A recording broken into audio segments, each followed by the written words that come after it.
I have the great privilege to be here today with Nate Heil, who is the host of the YouTube channel Grail Country, or is it The Grail Country? It's just Grail Country, Grail Country. and I am one of the hosts. I have co-hosts. I have Sherry, and I have Michael, and I have Jed. Although Michael and Jed have been busy and not been able to make it much, but Michael Uh, Martin has kind of stepped in and become a semi regular that's so for great. us. Yeah. So you have great co-hosts. And what is Grail? Why is it called Grail Country?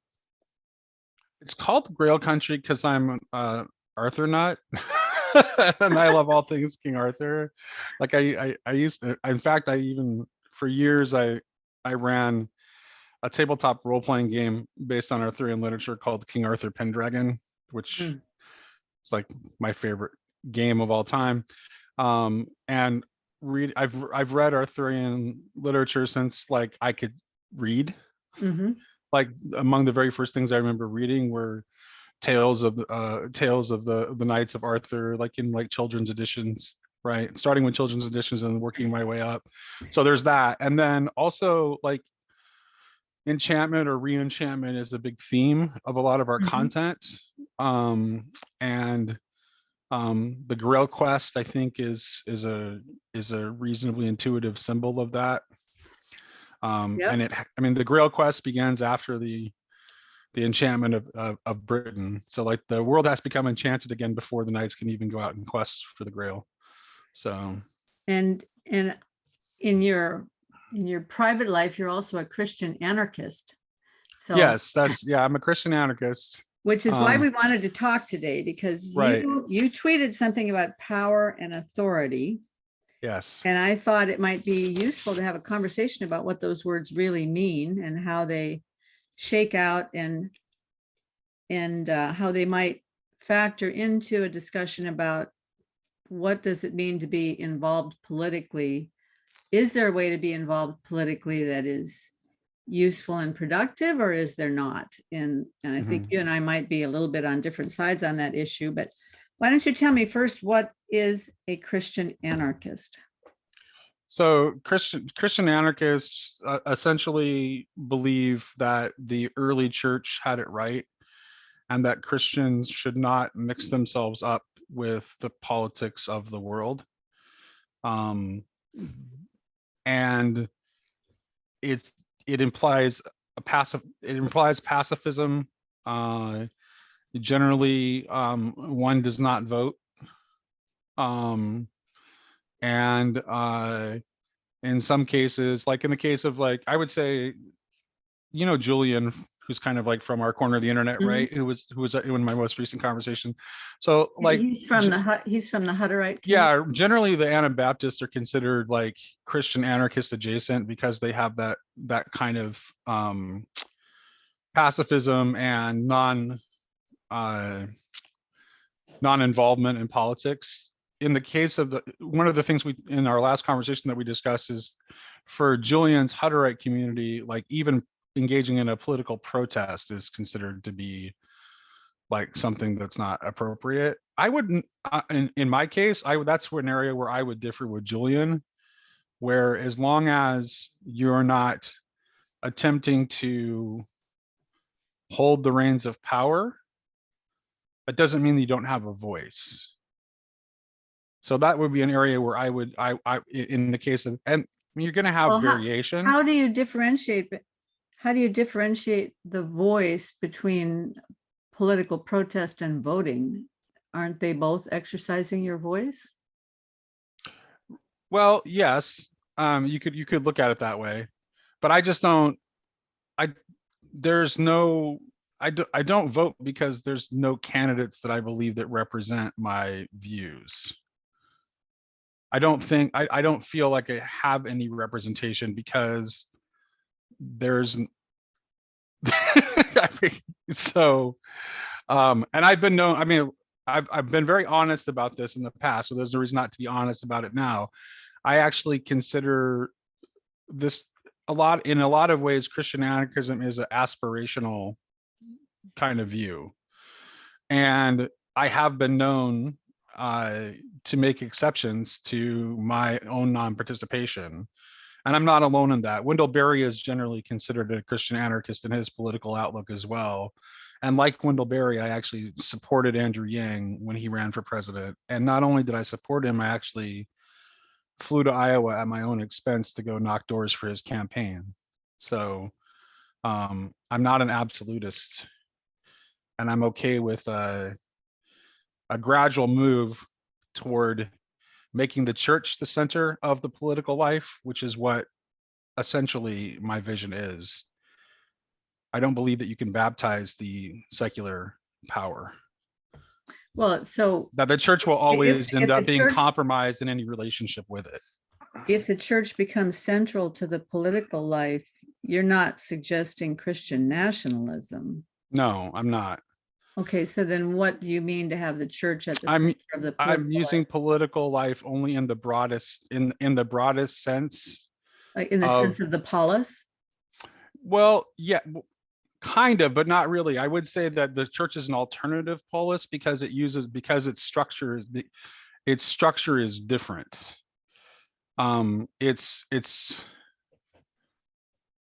It it doesn't use the sword is the basic difference. Like the sword is the symbol of the temporal authority, the temporal power. Uh-huh. And whereas the the symbol of the spiritual authority would um be esoterically, it's the name of God, or you could see the papal crown as being a symbol of that, but it doesn't, it doesn't compel or coerce. Mm-hmm. So if you have if you have an alternative, well, you used the word power, but I don't think that's exactly what you meant. Using the church as an alternative polis, let's say. Yes, Um, that's what my vision of what the church is. I think the church actually is, well, what Yoder calls it in the Politics of Jesus is, he calls it a political kinship group. So this is part of the way that it's different, and this is why we use in the okay, church. but when you say political kinship group, you don't mean people who all agree with you about politics and then all vote the same way. No, meaning that it is some kind of hybrid between the traditional structure of a polis and a family, which is why we use the term brother and sister, and which is why we call the priest father, if you're Catholic at least, or Anglican, or Orthodox. So within the So traditional churches, I guess what I'm trying to nail down is what this would actually look like in real life. In say in our country, we both live in the United States. And if the church was to function as this alternate polis, then obviously the church would take on the role of taking care of the welfare of the people within the church. yes. You'd all be helping one another. So would it look like you would not participate in paying taxes because you are using your money to support the indigents and the handicapped that are within your body Well, already? no, Or generally Christian anarchists would be in favor of paying taxes, because Christian anarchists don't believe in resisting the temporal authority or otherwise drawing attention to yourself. So unlike okay, secular, so then that unlike doesn't really, secular anarchists, Christian anarchists aren't going to go around breaking laws or defying the temporal power. They're going to try to keep their heads down, keep a low profile, and not draw the attention of the temporal power, so that they can build the kinds of communities that they believe the church ought to be building, independently of whatever the temporal power is doing. so it kind of sounds a little bit like, and I mean this in the best possible way, when oh, my mind just went blank. The singer that started his own community out in Montana, or he was married to that Kardashian. Okay. You know who I mean. Yeah. And, Right. and Intentional communities are, or you could look at the longstanding kibbutzes in Israel, right? So Uh-huh. the kibbutz is kind of a similar model.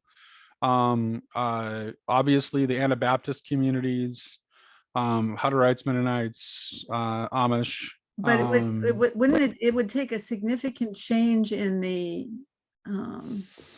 what would I want to, I don't know what words to use, the hierarchical structure of the church as it exists in our country today. I mean, maybe your church that you go to is different. I think of the church that I go to, it would require a significant change in the way that the leadership would think about things for us Yeah, to develop it, that kind of community. it would, and that's part of what makes it aspirational, is that the church doesn't have any. The church has kind of ceded its place, I think, too Yeah, much to the yeah, state that's what I'm to trying to kind of say. have that vision, and laity. It's really tough. It's a really tough ask to expect them to do that kind of like ground up community building on their own. But like we had a conversation about Christian community on my channel on Saturday. But like I said in that conversation, that you can still do things where you are, Mhm. right? That kind of build on this and act from these principles, even if you don't have the resources to like begin an actual community or anything of that magnitude, that you can try to practice them where you are. And of course, lots of churches are doing this, Yeah, I mean, and lots of Christians are doing this. we do something, I would say very, very similar, because they make a big emphasis on trying to get everybody in the church into some kind of a small home group, so that you're in fellowship with a smaller group Mhm. of believers, so that there are people you can depend on, that you can be accountable to, that you can help, that you can serve in a real way. And rather than just having it be Sunday morning service and Bible study or Yeah, whatever. I belong to I belong to a group. Yeah, I belong to a service group at my church called the Anglican Order of St. Joseph, that is focused on like just servicing like members of the congregation, and Mhm. very in like really practical ways, like Yeah.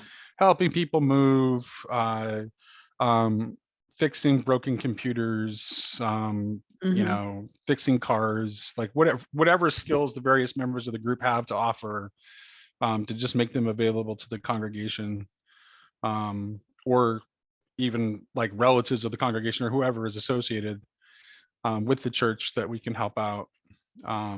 So, and lots of churches are doing that. My concern is that is in as much as we look to the political system to solve these things, we kind of lose the thread. Mhm.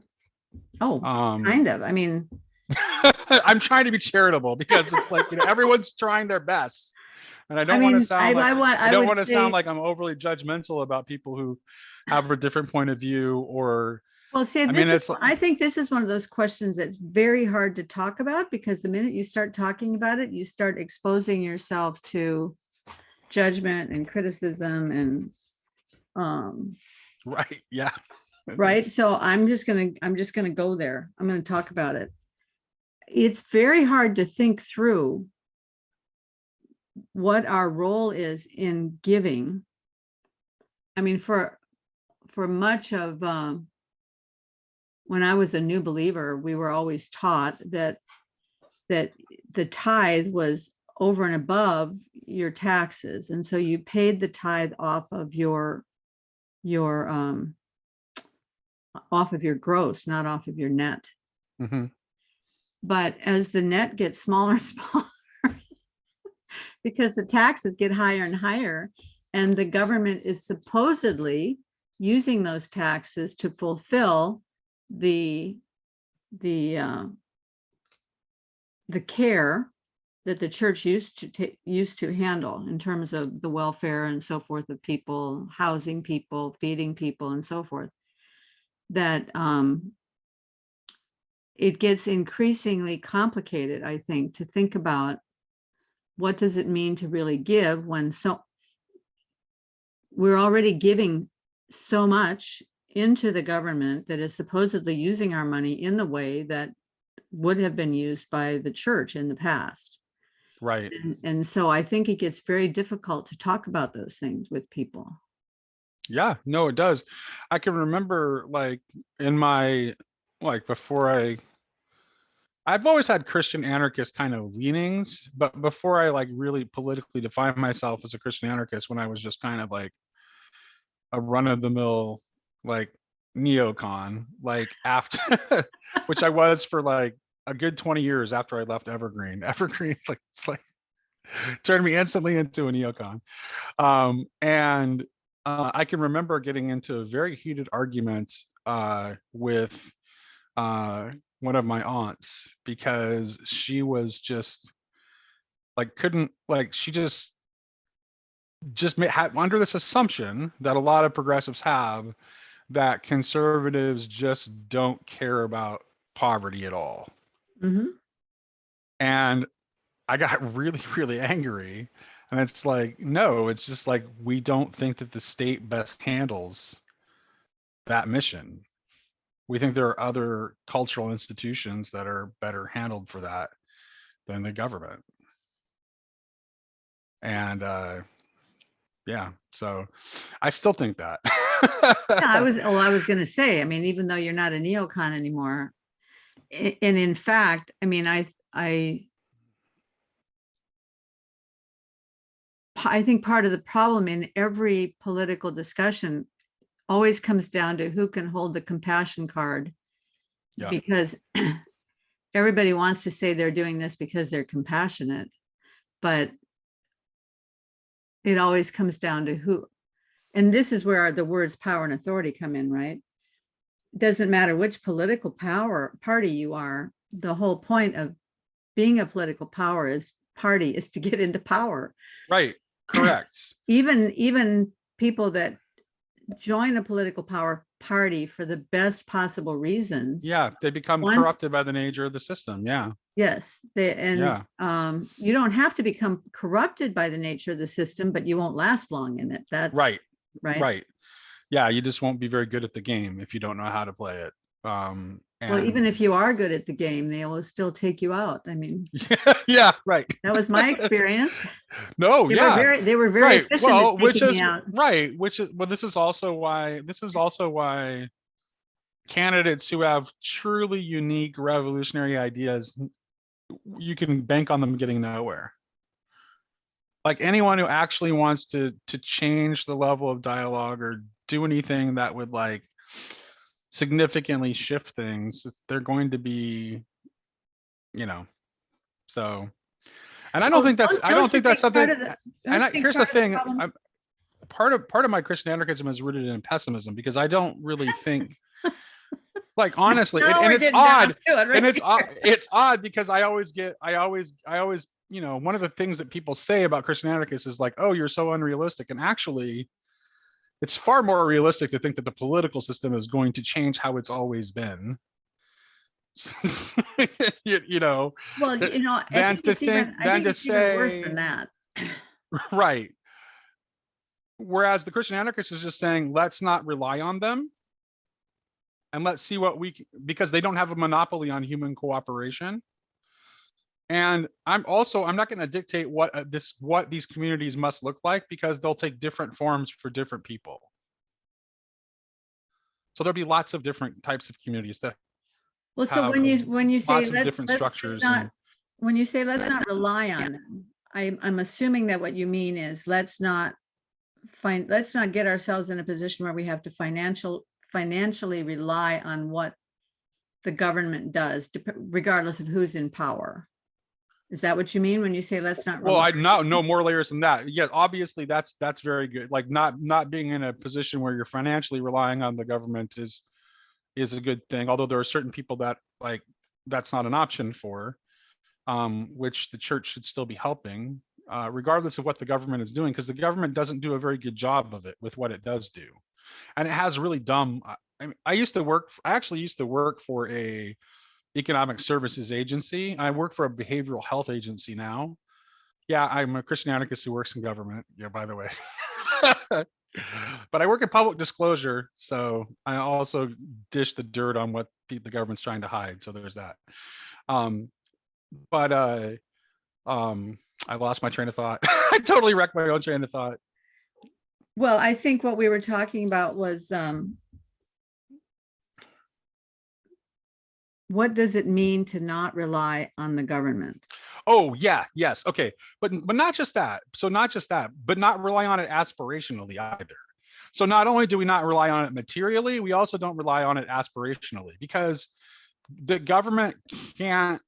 What really is the major problem in this country is that we don't have any kind of value structure, right? So talking about like what economic policy or what economic system is better is kind of a moot point when you don't have an underlying value structure that's in place to support that. You're not going to have fair markets and just exchange if you don't have if you don't have good and just people.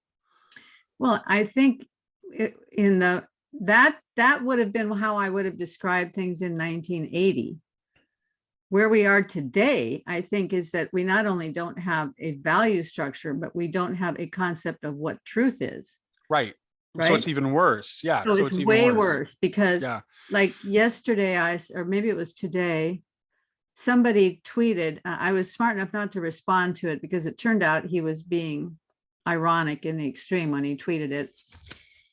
Some guy had been watching Stranger Things and he said, seeing Stranger Things season 4 makes me think that Ronald Reagan maybe really was the best president we've ever had. And I lived through Ronald Reagan. I lived through the pre-Ronald Reagan, and I lived through Ronald Reagan as a lower middle class person.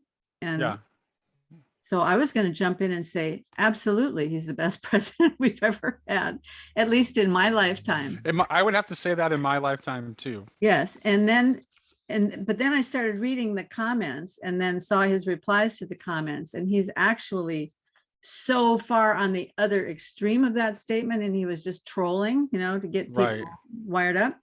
Yeah. And when he started talking about his perspective on Ronald Reagan, I'm like, who are you even talking about? Right. You don't know anything. But it isn't just that he doesn't know anything. What he thinks he knows is so toxic and ugly. And it's like a completely different, not only just a different worldview, but a different set of what truth statements. I mean, so we don't have any concept of what truth is anymore in this country. And then everybody piled on and said, yeah, right on, man, you're right. So and he has a lot of followers who believe exactly the same way he does. So. Well, and then also in order for a culture to hold together, it has to have some shared sense of something that's sacred. Now, this does not have to be rooted in a religious tradition necessarily. And we did have like a shared cultural identity and a shared sense of the sacred for a long time that was built on secularity, because we held our division of powers as sacred. We held our Constitution as sacred. We held the office of the presidency as sacred. So there were all these secular institutions that we built up that we had that no one would ever question, that they were just so built into our consciousness that they were sacred. Mm-hmm. Basically, they were just completely beyond question, some underlying basis for unity, but that's gone. Completely so then what is left to hold it together? Yeah. And why should I mean, we used to have a common language that maybe our common language was aspirational. It wasn't right. Maybe it wasn't real, it was aspirational, but it was aspirational for a long time. But the aspirational is important because we're sinners. Yeah, and then we lost the aspirational aspect of having a common language. And we used to have borders, even if they were aspirational, and they were not hard borders, they were permeable, but there was a reason behind them. But we don't have that anymore. So we don't have borders. Right. And we don't have any common traditions anymore, because all of our common traditions have been stripped of any sense of beauty or goodness or truth or meaning.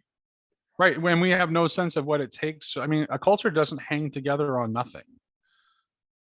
Like it's just, it doesn't, there has to be something. And we've systematically destroyed everything that held us together, which to me, it seems to me like this is kind of like, to me, it's the moment, it has to be kind of a moment for Christian anarchists, because what the Christian anarchist is saying is like, we don't need to be a part of this anymore, and we can cooperate together and build something better. We'll just let it fall apart. Well, I mean, that's John Galt building his little magical community in the Colorado valleys, you know? Right. But again, but like anything, like if any culture, any community of any size, if it's going to succeed, it's got to have something sacred that holds it together. So I think that it's going to be a lot tougher. It's going to be a lot tougher for secular communities to do that. But Well, then they it also seems can't to be, me that if you, they also have to like really understand spiritual authority, and repudiate the same kind of temporal power that they're moving away from already. Because if you just imitate that within your community, then it will also fall apart. That's how you end up with just a cult of personality or something like that. yeah, I mean, that's why it has to be founded on love and not on coercion. It Right. has to be that's where the whole telos thing comes in, right? You have to have a sense of shared telos. Well, in fact, it turns out that that's what real authority actually is. It's love and wisdom, right? It is love and wisdom at the same time. And the ultimate display of authority, of all displays of authority, is actually the passion. Mm-hmm. So, I see. I was thinking of that and as that if display of all everyone in your power. if everyone in your, well, depend, it gets tricky. I would say um authority usually has to do with the it has to do with structure. Hold on a second. I think, let me find, I have a little passage I can read to illustrate this, I think. When we were going to Hold on get a together second. last week, I had this stuff all written out and I had Yeah, me too. And then it's everything, like and then I totally lost it lost. I all. had all my quotes and everything. I was all ready last week, but I'm not ready this week. There is a very interesting kind of movement in the corporate world, of course, that's trying to co-opt some of these ideas into the corporate world, to talk about power and authority structures in the corporate world, but they're kind of schmoozing it down into happy words and, Right. like a trust walk or something like that. But I had actually looked that all up and was going to talk about that, but I lost the material. So, Oh no. yeah, because I'm buried in all this other stuff I'm researching right now. So I can't find power. What are you researching? I'm looking at, well, I'm always looking at this issue of, in my head, I have this really big picture about how everything fits together. And, I've been spending a lot of time talking to Glenn, my physicist friend, about the lock and key structure as being somehow fundamental to everything. Gotcha. If you think about it, it fits. I mean, if marriage is the fundamental, what would you call it? Fundamental, the foundation, the structural foundation of society, of culture. Yeah, I saw that. I saw you saying something about it on Twitter. And I think of everything. I think it's like, yes. It's actually like, so it goes all the way down, into the of reality, right? Yes. That's why, and then it goes all the way story up. ends with, right. Correct. Right. And it goes through all of Barfield's binaries, because with every binary, there's something that's holding the binaries together, that's which I think love is the bond of perfect unity that Right. holds all these binaries together. So there's like a marriage, and then there's like love holding it all together. So I've been thinking lately about that as a computational structure, and talking to my physicist, computer scientist friend about what actually is a computational structure in the world, so that I can understand the picture of it, so that I can see if it fits with the picture I have in my mind of how things work in the universe.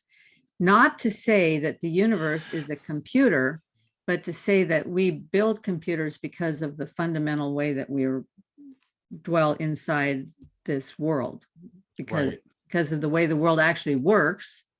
That's why we have a picture of computers in our head and how to make them. So anyway, I've been working on that and trying to find the language to describe it, because Michael Levin and John Vervaeke are going to be talking Friday on my channel, and they're going to be talking about cognition and consciousness. And when it gets Gotcha. down to the cellular level, what does that look like? So I'm trying to find language to talk about that. I found the segment that I was looking for. Okay. And this is from letter 4 of Valentin Tomberg's Meditations on the Tarot, and he's considering the symbolism of the emperor here. Okay, And before you start talking about that, I need to ask you, I don't know anything about the good side of the tarot, because I mean, all I ever heard about it is that it's some kind of, I don't know, woo-woo that I- Tomberg's looking at them from the standpoint of the arcanum as symbols, which point toward something. Not as, so this has nothing to do with the tarot used for divination or anything like that. Tarot actually originated at a time when the world was still deeply Christian, and that sort of like divination use of a tarot came afterwards. Originally, they were just used for ordinary card games, but I but see. the images on the cards have a deep symbolism. And so Okay, what Tomberg's text is doing is analyzing what the symbolisms of each of the cards is. I gotcha. Okay. So So in the now, case of, in this chapter, one of the first observations he makes about the emperor is that the emperor has no weapons. And he is and he goes on from there to distinguish between power and authority. Essentially, authority does not use force. So he says this, he said, God governs the world by authority and not by force. If this were not so, there would be neither freedom nor law in the world. And the first 3 petitions of the Lord's Prayer would lose all meaning. He who prays these petitions does solely with the purpose of affirming and increasing divine authority and not divine power. The God who is almighty, not virtually but actually, has no need at all to be petitioned that his reign may come or that his will may be done. The meaning of this prayer is that God is powerful only insofar as his authority is freely recognized and accepted. Prayer is the act of such recognition and acceptance. One is free to be believing or unbelieving. Nothing and no one can compel us to have faith. No scientific discovery, no logical argument, no physical torture can force us to believe, i.e., to freely recognize and accept the authority of God. But on the other hand, once this authority is recognized and accepted, the powerless becomes powerful. Then divine power can manifest itself. And this is why it is said that a grain of faith is sufficient to move mountains. oh, I really like that. I thought you would. You know, it makes me think about a couple weeks ago at church, in the message, the pastor was talking about the evangelion is the way she pronounced it. But Yeah, that's the gospel. yeah, right? yeah. But that what it was, and I mean, none of this was new to me, but that somehow it just all fit together in a new way in my head. That it was the trumpet call when the king had either won an outstanding battle and the people were going to celebrate his win, or we had a new king in town because maybe our town now came underneath that king's authority instead of the, and so they'd come in and they'd blow the trumpets and make the announcement, which was the good news that we have another king in town.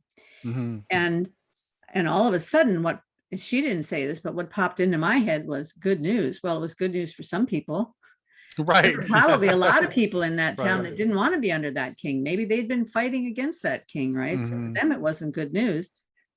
So the good news is only good news when we want it to be good news, when we receive it as good news, when we see the beauty and the blessing of living under that authority instead of under some other authority, when we think that that authority is good and that there's something wonderful about living under that authority, that's when it's good news. Otherwise, it's not good news. Right. And that's exactly what he's saying in that thing right there. Mhm. And what I also thought about, because I read this yesterday, I bought that Word on Fire Bible. Okay. Yeah, Is it good? I like it. I really Okay, like it. good. I mean, if you really want to read the Bible, it's probably not the greatest because it's broken up with quite a few passages from other writers. So you kind of lose the thread of what you're reading. But if you want to read devotionally, so you're like reading a page of the Bible and then you're reading some things that other people say, then it's great for that. So there was a little quote in there from St. John of the Cross. And he was saying, we need to love God as he wants to be, as he wishes to be loved. When I heard that, I could immediately hear the postmodern, ironic, sarcastic people saying, yeah, look at that, as he wishes to be loved. Either he's some needy, greedy monsters that needs people to love him, or he can't get along without worship and praise from people. And so he just created this world to make a bunch of people to worship him. And here we are all suffering on this rock, blowing through space, following a burning rock. I mean, I can hear all the talk, Right.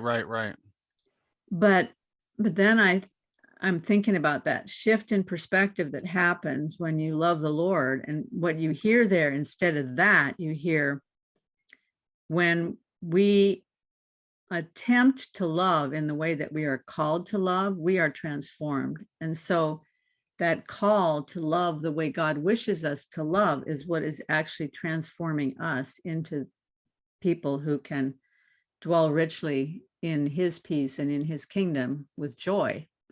So it's for our benefit, not for our destruction, right? Right.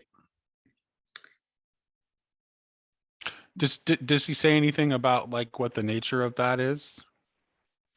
Well, so Of how all St. John of the Cross said was, we need to love God as he wishes to be loved. In this little segment that they had in the Bible, that's all they had. Right. Gotcha. Right. So it sounds really, if you're looking at it from a snarky atheist or postmodern view, you can really make hay with that and make Right. a lot of terrible judgments against God in that. But if you look at it through the lens of God is good, and that he calls us according to his purpose, and that there's a beauty in learning to love the way he loves, that changes us, because we are transformed in that process as we learn to align ourselves to his reality and not to the world's reality. Right. Well, the way we love, maybe I probably should put scare quotes around it, right? Is often not, whereas God's love is always perfect.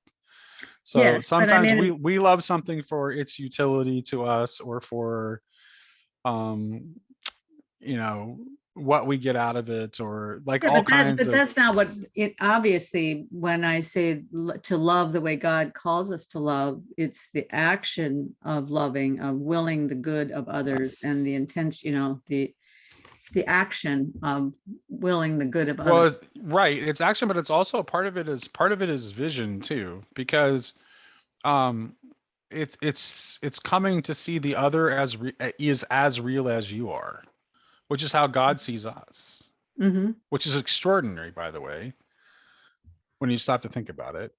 And Like, I think, why should God, the creator of the universe, see us as something that is fully real? well, because he sees us, as we will be, Right. don't you think? And Right. we are to Right. see others as they will be, Exactly it. Yeah, trusting that God, that's what I was driving toward, is yeah, that insight right there. Like, yeah, and I knew you had it in you. That's why I was just like, yeah. that's it. I mean, trusting that that is his intention towards us, and that is his plan for us, and that because the whole creation is being drawn up into this telos of purpose and beauty and goodness towards him. So Yeah. There's a long mystical tradition that like the experience of God is the experience of seeing God seeing you. And then once that happens, then it makes then that consequently you then begin to be able to see the rest of creation and other human beings in that way, instead of the way we do by default, which is to see everything as somehow less real compared to ourselves, as like a shadow in comparison to ourselves. That's our default like mode as mhm. human beings. Well, I That's guess what we have. that's That's what why we have so to many people overcome. that's why I'm so sorry. many people have this idea that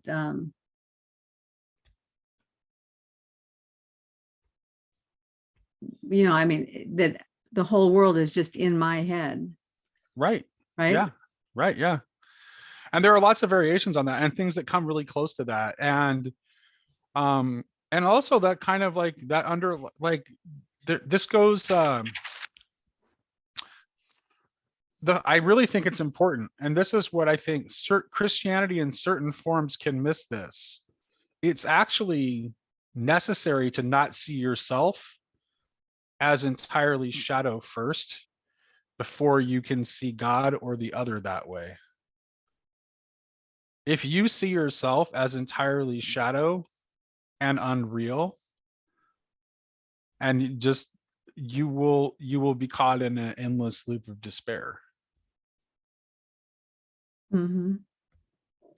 So you have to affirm that there is something about you that causes you God to love you, even in your state, as imperfect as it is, that way. So why don't you talk through that? I mean, how I can hear a lot of different perspectives coming at that. Sure. Yeah. Yeah. I'll put it as simply as I will put it as simply as I can. It's like the old Southern mama saying, "God don't make no junk." Hmm. That's the simplest way I can put it. Like you really have to like, if God loves you and at root, and there is something worthwhile about you, and you have to have some understanding of that.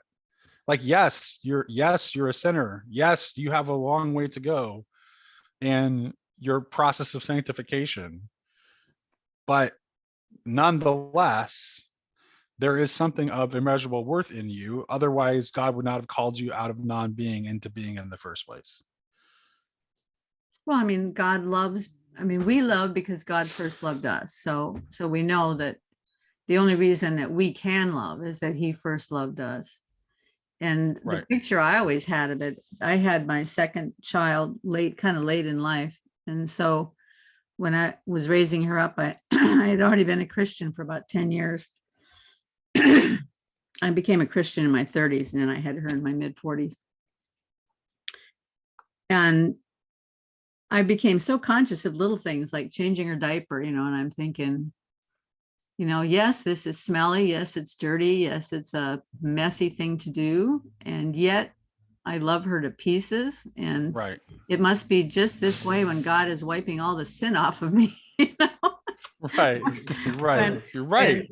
it's got to be just like that. Or when Yeah, she no, was that's learning to right. walk and she kept falling over, and yet she would get up and keep trying again. It's like, I want to be like that. I want to be like so motivated to for the joy set before me. I want to be so motivated to get after that I'm going to be just like she is. She's so motivated to learn to walk because she sees something on the other side of the room that she wants, and she knows the only way she can get there is if she learns this thing, right? I Yeah, want to be like that. And that's so, right. That's one of the things that like that kind of gets underestimated sometimes is like how much we actually learn as parents from watching our children. So they learn from us, obviously, but we also learn from watching them, because there's something, particularly when they're really, really young, because there's something about like their approach to the world that like points us towards something that we lost along the way, and Mhm. it renews something in us. Well, and it also, I mean, for me, it pointed out how just horribly selfish I was, how I wanted my own space and my own time, and yet here I have this little creature that I have to be taking care of. Well, it'll do that too. Yeah. Um, Yeah, and then you to can't think be a good about parent if how you're selfish, that's for sure. incredibly gracious and kind and loving God is, that he's willing to put up with all our stuff, even though we're just as recalcitrant as our Right, children ever are. right. Yeah, and I mean, whenever you read the admonitions in scripture about what a good parent is like, fathers, love your children and do not exasperate them. Right. Well, if God is calling fathers to that, then he himself has a much higher standard than that. It's never his intention to exasperate us. So if we're getting exasperated, we have to look at it through a different lens and figure out what's going on. It's not God exasperating us. There's something going on in us, right? And so Right. every one of those things, we know that God is at a much higher standard than we are. So it always just takes that shift in lens, and then you can see things in a new way. Yeah. Yeah. Well, I know you've had a long day, Nate. You coming out Yes. right after work. Was there any last thing you wanted to say about power and authority? I, And I I think that we can address this again some other time, but I think for today that's enough, like just introduction to the topic. Um uh so I don't have my notes like I did the last time. So I know we were all I'm geared so up, woefully ready to go. underprepared. And No, and it's normally I'm fine if I'm not prepared normally, because I can normally just shoot off the cuff, but it being that instead of this being in the morning, I'm a morning person, right? I get up at 4 o'clock in the morning. So my battery's already running low yeah, yeah. by it's 5 o'clock. So Well, it's good touching base with you it again. was So really awesome we good to talked. see and talk to you again, Karen. Thank you for taking the time to talk to me. Yeah, it might be a little Um, while before we get this one published because I've got a few stacked up in the can. So, no problem, no worries. Looking forward to seeing your upcoming conversations. okay, All sounds right, great. take care. Bye bye.